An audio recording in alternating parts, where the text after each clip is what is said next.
Servus Leute, wir hatten das Hope HB916 für euch im Test, ein High Pivot Bike aus UK. Ihr alle kennt wahrscheinlich Hope als Fertiger von, ja, sagen wir mal, sehr hochwertigen Anbauteilen wie Kurbeln und Bremsen und etc. pp. Auf jeden Fall haben die Jungs aus England 2022 ihr High Pivot Bike, das HB916, auf den Markt gebracht, was sozusagen dem HB130 zur Seite steht, also dem Trailbike mit 130 mm. So ist das 916 ein Enduro-Bike mit 160 mm, einem High-Pivot-Ansatz und Eingelenker-System. Preistechnisch startet das Hope HB916 bei roundabout 4.700 €. Das bedeutet, dafür bekommt ihr ein Rahmenset inklusive Tretlager und Steuersatz, natürlich von Hope. Unser Testbike lag bei roundabout 8.500 €. Dabei war ein SRAM GX-Antrieb, keine Transmission, Hope eigene Laufräder, ein Hope Carbon-Lenker und ein volles Fox Factory Fahrwerk mit einem X2-Dämpfer und einer Fox 38 Gabel. Das Topmodell beläuft sich auf über 10.000 €, ist aber natürlich mit den feinsten Parts gespickt. Der Rahmen des HB916 verfügt über ein UDH-Schaltauge. Aufgepasst hier! Bisher war es so, dass Hope das HB916 nicht für die Transmission von SRAM freigegeben hat. Das wiederum ändert sich jetzt zum Jahr 2024 und es gibt eine V2-Iteration des HB916. Hier ist nur eine Transmission möglich. Ihr könnt sie also verbauen. Es gibt dazu einen extra Idler unter dem Kettenblatt vorne und damit ist es auch möglich, offiziell die Transmission zu verbauen am HB916. Der Rahmen des HB916 verfügt über ein ziemlich nices Finish. Man hat ein schönes offenes Carbon-Finish, also man sieht die Carbonfasern, super edel. Dazu gibt es schicke CNC-Frästeile, natürlich made by Hope. Das Ganze in der Umlänge, in der Sitzstrebe, an der Kettenstrebe und so weiter. Natürlich verfügt das HB916 auch über ein Staufach im Unterrohr, genannt Butty Box, also die sogenannte Brotbüchse. Dazu werden alle Leitungen im Rahmen verlegt, somit ist es super clean und auch ziemlich leise, das Fahrrad. Der Flip-Chip am oberen Ende der Sitzstrebe ermöglicht den Switch zwischen 29 und Mallet-Aufbau. Damit könnt ihr easy zwischen 29 und Mallet-Aufbau switchen, ohne dabei die Geometrie großartig zu verändern. Ein praktisches Feature ist auch der SEC-Indikator, der am Rockerlink aufgedruckt ist oder eingelasert ist, besser gesagt. Damit kann man super easy seinen SEC feststellen. Das ermöglicht natürlich auch ein einfaches Einstellen des Fahrwerk-Setups. Das High Pivot mit dem Eingelenker-Hinterbau verwaltet 160 mm. Das High Pivot-Konzept soll dafür sorgen, dass der Pedalrückschlag durch die erhöhte Längung des Hinterbaus reduziert wird und sich der Anti-Squat-Wert auf das von Hope gewünschte Niveau einpendelt. Die nach hinten gerichtete Bewegung der Hinterradachse ist nicht ganz so stark ausgefallen, wie man es von anderen High Pivot Bikes kennt. Wir reden hier von maximal 9 mm. Im Vergleich, ein Forbidden Dreadnought V1 verfügt über ganze 30 mm Hinterbaulängung. Das Hope HB916 kommt in 4 Rahmengrößen. Diese sollen Körpergrößen von 1,62 m bis 2,3 m abdecken. Der Lenkwinkel beträgt 64 Grad im High-Setting und 63,4 Grad im Low-Setting. Die Reach-Werte für mein Testbike in Größe XL oder H4 beträgt 516 mm. Der Stack liegt roundabout bei 655 mm und der Sitzwinkel liegt bei 77,5 Grad.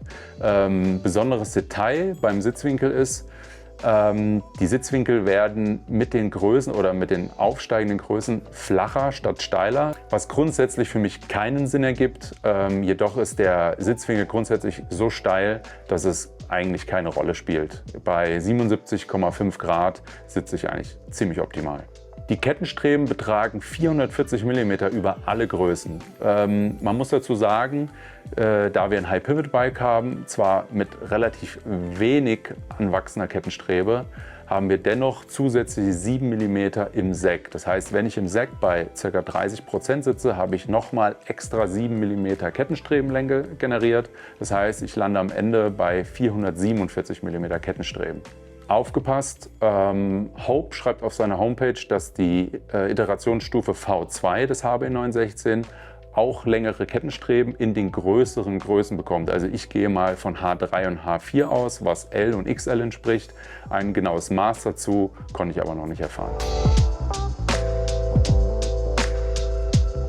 Bewegen wir uns mal Richtung Trail. Im Uphill, muss ich sagen, hat mich die sehr ergonomische Sitzposition überrascht. Ich sitze schön aufrecht, ich sitze super integriert im Fahrrad.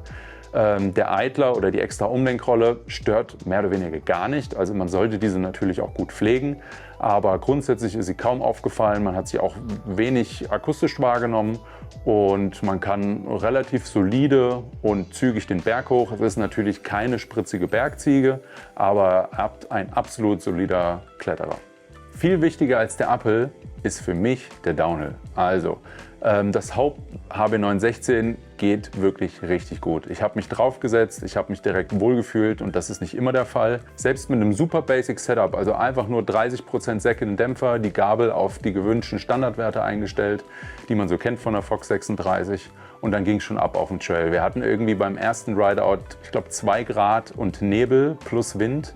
Es war ziemlich feucht draußen und trotz dieser Bedingungen habe ich mich sofort wohlgefühlt und konnte ziemlich gut Gas geben. Grundsätzlich ist zu sagen, bei der Ausstattung war eine Sache ein kleines Problem für mich, und zwar waren das die Exo Plus Reifen, die auch noch vorne wie hinten mit Max Terra Mischung bestückt waren. Das heißt, der Grip an der Front war nicht ganz optimal, gerade für die nassen und kalten Bedingungen. Dazu kamen noch die sehr, sehr starken Hope V4 Bremsen, die wirklich über jeden Zweifel haben sind, wenn es um Bremspower geht. Kombiniert mit einer 220er Scheibe an der Front war das ordentlich und knackig und daran musste man sich erstmal gewöhnen.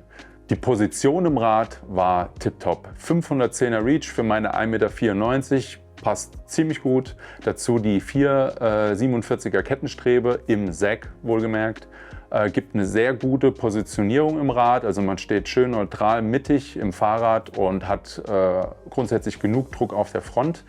Da muss man aber noch mal dazu sagen, in dem Low-Setting, was ich hauptsächlich gefahren bin, das heißt 63,4 Grad Lenkwinkel, war es in eher flacheren, offenen Kurven oftmals so, dass ich gemerkt habe, dass die Front ein bisschen von mir weg wollte. Das heißt, ich habe dann proaktiv das Gewicht weiter nach vorne verlagert, um etwas mehr Druck aufs Vorderrad zu bekommen.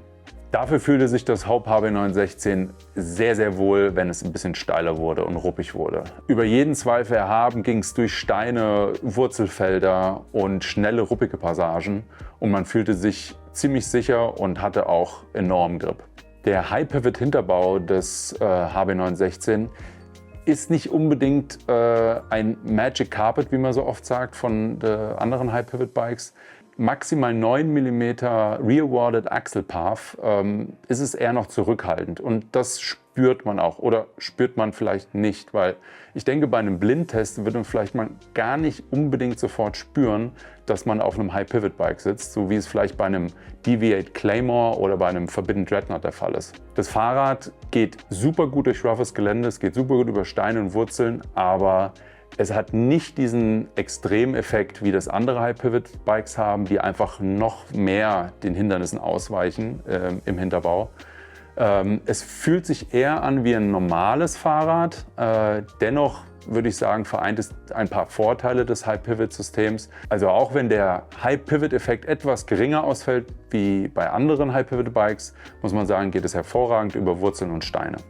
Der Vorteil dieses etwas geringer ausfallenden High-Pivot-Effekts ist natürlich auch, dass man weniger Eingewöhnungszeit braucht für das Fahrrad. Bei anderen Rädern mit sehr starken High-Pivot-Konzepten ist es so, dass man das Timing am Trail bzw. für Lupfen, Abziehen oder auch fürs Kurvenfahren etwas anpassen muss und man braucht 1, 2 Rides, bis man komplett damit klarkommt.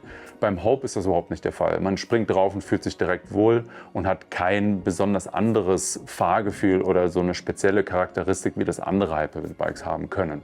Grundsätzlich bietet der Hinterbau auch eine solide Plattform, das heißt, man kann in Kurven sehr gut reinpushen, man hat viel Gegenhalt im Fahrwerk. Es macht richtig Spaß, damit auch über ein bisschen flowige Trails zu pumpen. Das Fahrrad lässt es zu agil zu fahren, verspielt zu fahren und ist damit auch ein super guter Allrounder, egal in welchem Terrain ihr euch am liebsten bewegt. Zuträglich zu dieser Fahreigenschaft, zu diesem agilen und verspielten Fahrgefühl, was man erreichen kann, spielen natürlich auch noch die ziemlich geringen 16 Kilogramm eine Rolle. Denn für ein Fahrrad in der Größe mit über 500 Reach und einer abfahrtsorientierten Geometrie und dementsprechend auch der Ausstattung haben wir gerade mal 16 Kilo auf der Waage angezeigt bekommen, was einen ziemlich guten Wert darstellt für solch ein Ballergerät. Also was kann man abschließend sagen zum HB916?